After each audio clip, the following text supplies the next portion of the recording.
Today's lesson: stop explaining, start informing.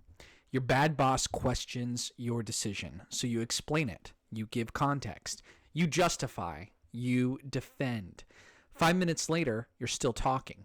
And your bad boss, they're using every word against you. Here's what nobody else tells you: the more you explain, the weaker you look. The more you defend, the guiltier you seem. Today, I'm going to be teaching you the difference between explaining and informing. One makes you look desperate, the other makes you look decisive. Stop explaining, start informing. There's this thing called the explanation trap.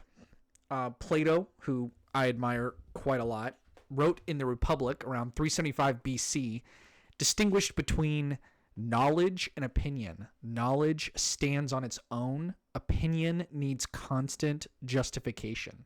When you over-explain, you signal that your decision is opinion, open to debate, negotiation, reversal. An example of this is, quote, "I can't take that meeting because I have another commitment, and I already told them I'd be there, and it's really important, and I scheduled it weeks ago, and blah, blah, blah, blah, blah, blah." You gave your boss 5 points to attack. Can't you reschedule the meeting? How important is it really? Why didn't you check with me first? Every explanation is ammunition for them. Watch this instead. "I'm not available at that time. I can do 2 p.m. or Thursday morning." No explanation, just information. You're not available. Here are alternatives. Done. Epictetus, in the Discourses, which was written around 108 AD, says, "Don't explain your philosophy. Embody it. Your decision is the philosophy. Embody it and don't justify it." The moment you start explaining, you're opening negotiation. At least it seems that way.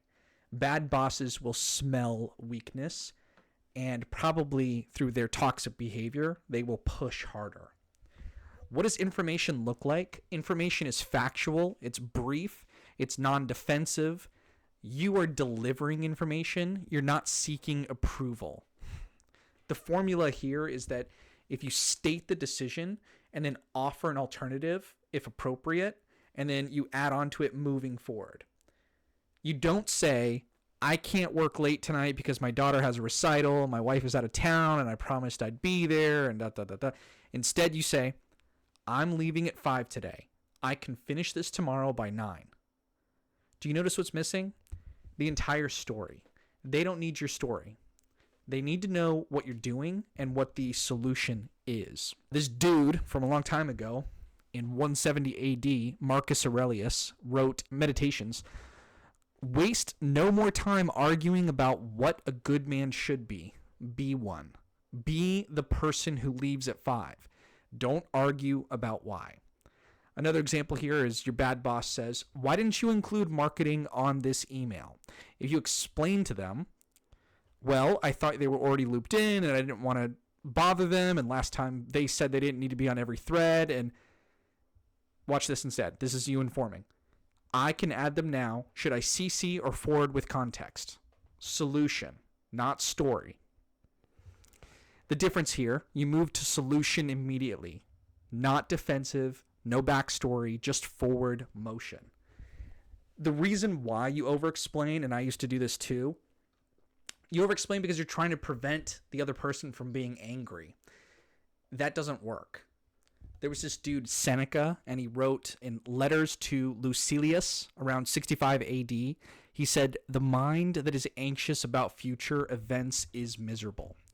You're explaining based on anxiety about their future reaction. But the truth here is that if they want to be angry, they'll be angry, regardless of the explanation. Your words don't stop it. You also over-explain because you want them to understand and to agree with you and to validate your reasoning. But their understanding is not required. And the psychology here is that when you over-explain, you're actually convincing yourself. You're not convincing them. You're seeking reassurance that you made the right call. Aristotle, in this thing in Rhetoric, around 350 BC, he taught that Ethos, which is credibility, comes from confidence. Over-explaining signals doubt. Short, factual statements signal certainty.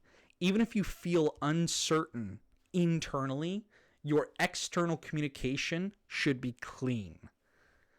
Phrases that work, and I'm going to give you exact language here. These are information statements, not explanations. I'm not available then.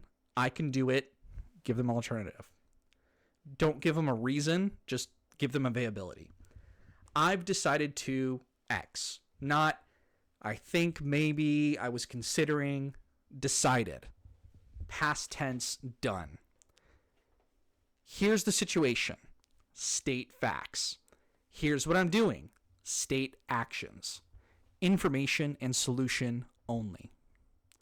Here's another one. I understand your concern. Here's my approach. Acknowledge, then inform. There's no defensiveness there.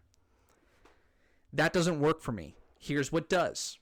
Direct, clear, forward moving. Here's another one. I've committed to X.